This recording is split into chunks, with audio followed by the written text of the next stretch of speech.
नमस्कार दोस्तों, मैं हूं दिनेश के वोरा। आप सबका स्वागत है इस संडे स्पेशल में। दोस्तों, बात करेंगे आज राजनीति में होते हुए बदलाव की और कौन उन बदलावों को आत्मसात कर सकता है, कौन उस बदलाव के साथ चल सकता है। कभी कभी बदलाव राजनीतिक के लोग बहुत तेजी से कर जाते हैं। ये उस बात का द्योतक है कि वो अंदर से घबराए हुए हैं, डरे हुए हैं, और शायद कभी कभी ऐसा हो जाता है कि अपनी छाया से भी डरना शुरू हो जाता है इंसान। उसका मन करता है कि मैं अपनी छाया को ही बदल दूं, पर संभव नहीं है।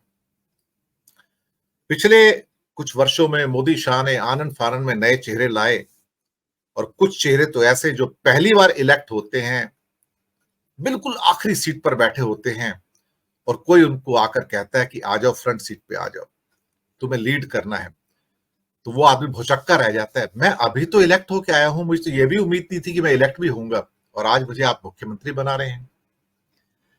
कुछ ऐसा ही गुजरात में हुआ था, जहां पर पूरी की पूरी विजय रूपाणी की मंत्रालय को उठाकर बाहर फेंक दिया गया दूध में मक्खी की तरह, और एक नया मुख्यमंत्री भूपेंद्र भाई पटेल और बिल्कुल नए चेहरे, सारे के सारे मंत्रीगण जिन्होंने कभी सपने में नहीं सोचा होगा कि मंत्री बन सकते, वो बन जाते हैं। लेकिन जो साइकोलॉजिकल एनालिसिस होते हैं, उसमें इसके भी दो अर्थ निकलते हैं कि इंसान या तो बहुत भयभीत है या फिर ओवर कॉन्फिडेंट है।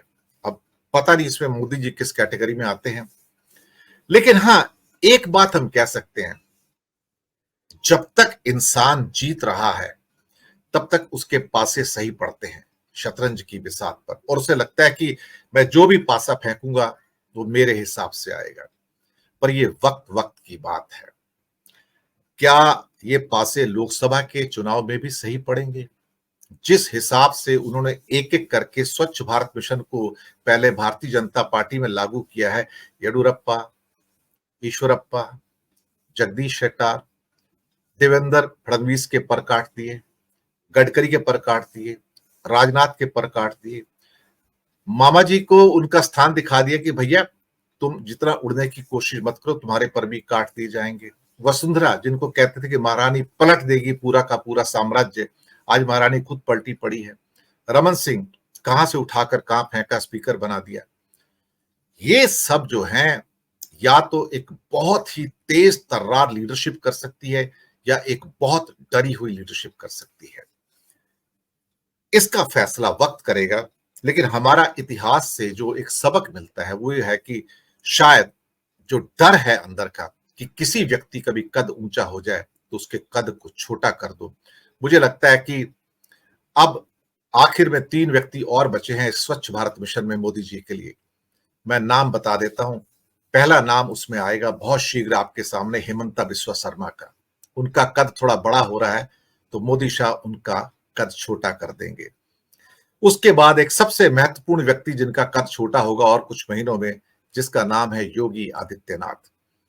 और हां, अब दिल थाम कर बैठिएगा, एक और व्यक्ति है जिसका कद छोटा हो जाएगा, जिसे लोग समझते हैं कि शायद मोदी जी उस पर बहुत भरोसा करते हैं और उसके बिना काम उनका चलता नहीं है। मोदी अपनी छाया पर भी भरोसा नहीं करते, मैं आपको पहले बता दूं। व्यक्ति की तो बात छोड़ दीजिए, और उनका जो आखिरी निशाना होगा वो होगा अमित शाह। लिख कर रख लीजिएगा, अमित शाह आखिरी निशाना होगा स्वच्छ भारत मिशन के अंदर। इसी विषय पर बात करेंगे कि घबराए हुए मोदी और एक एक करके सफाई अभियान में लगे हैं, और हम समझ नहीं पाए कि जब उन्होंने गांधी जी के चश्मे के साथ स्वच्छता मिशन शुरू किया था, तो ना केवल हमारे विपक्ष के नेताओं को अंदर डाल रहे थे, बल्कि अपने यहां भी स्वच्छता मिशन लागू कर रहे थे। स्टार्ट करते हैं प्रोग्राम अपना, परिचय करवाते हैं अपने मेहमानों का। दिल्ली से अरुण कुमार शर्मा जी, मध्य प्रदेश से अनुमा आचार्य जी, बिहार से हेमंत कुमार जी, और दिल्ली से डॉक्टर अनिल जैन जी। नमस्कार और जय हिंद। अनुमा जी, पहले आपके पास ही आता हूं। आपने तो व्यवस्था में भी बहुत सारे लोगों का कद छोटे होते देखा है, राजनीति में भी छोटे होते देखा है, लेकिन आनन फानन में जो नए चेहरे आ रहे हैं, ये कुछ ऐसा होता है कई बार, जैसे हमारे इतिहास की भाषा में कहा जाता है, इंसान पेड़ की जड़ों में मट्ठा डालता है। उसे लगता है कि मैं पानी डाल रहा हूं, इन एक्चुअलिटी वो मट्ठा डाल रहा है, अपनी ही जड़ें काट रहा है। और मोदी जी को इस बात की भी चिंता नहीं है कि मेरे जाने के बाद बीजेपी बचेगी या नहीं बचेगी, कटेगी, बचेगी, बटेगी, फटेगी। उन्हें चिंता नहीं है।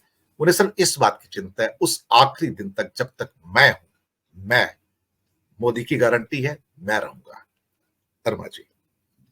नमस्कार दिनेश जी और सभी पैनलिस्ट को भी मेरा नमस्कार। मुझे लगता है कि वीआरएस तो हो चुका।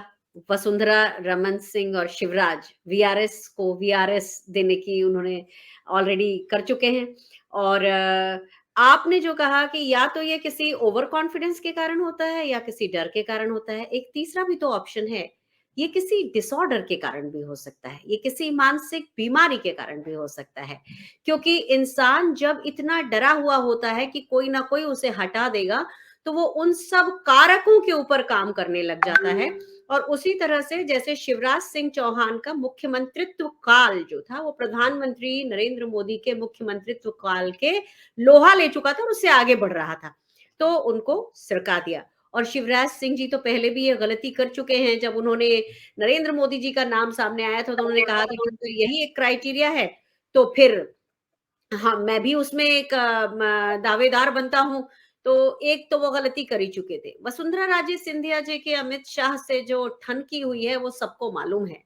वैसे बीजेपी अंदरूनी तौर पे ये करते रहती है, क्योंकि आनंदीबेन पटेल जी की भी जब अमित शाह से नहीं बनती है तो आनंदीबेन जी के दामाद के ऊपर वो छापे पड़वा देते हैं। उनके मेडिकल का कारोबार है, उसके ऊपर छापे पड़ जाते हैं। महीना भर नहीं हुआ है इस घटना को भी।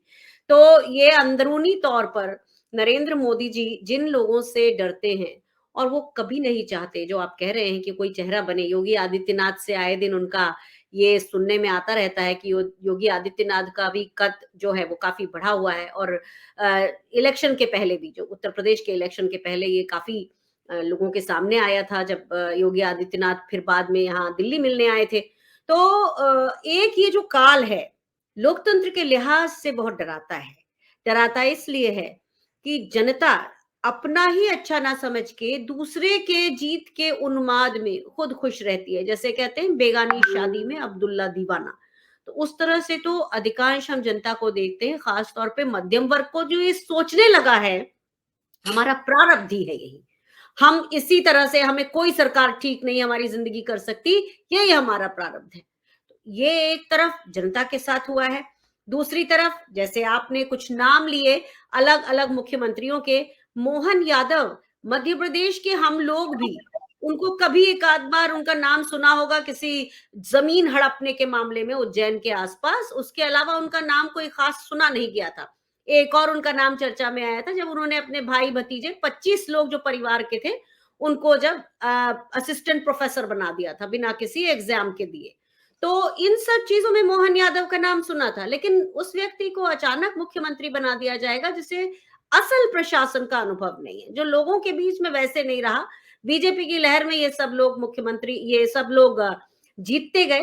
तो इस सब को देखते हुए भारतीय जनता पार्टी का अपना ह्रास होता चला जा रहा है। मध्य प्रदेश के कुछ लोग हैं जो भारतीय जनता पार्टी के बड़े सपोर्टर होते थे, मुझसे कहते हैं कि हम बहुत दिल से चाहते थे कि भारतीय जनता पार्टी से सत्ता में आए, लेकिन इन 9 सालों में हमें ऐसी घबराहट होने लगती है कि हमें लगता है कि वापस कांग्रेस का युग आ जाए, क्योंकि वहां कम से कम इस तरह का एक सफोकेशन नहीं लगता था। तो मुझे यही कहना है कि भारतीय जनता पार्टी खुद अपना आगे चल के, मोदी काल के बाद भारतीय जनता पार्टी का क्या होगा, नाम लेवा कितने लोग बचेंगे, कितने लोग उस विचारधारा के साथ रहेंगे जिससे तानाशाही चल रही है, ये सब हम देखने के लिए जरूर रहेंगे। लेकिन उसके पहले इस सब को बदलने के लिए भी हम काम करते रहेंगे। जी।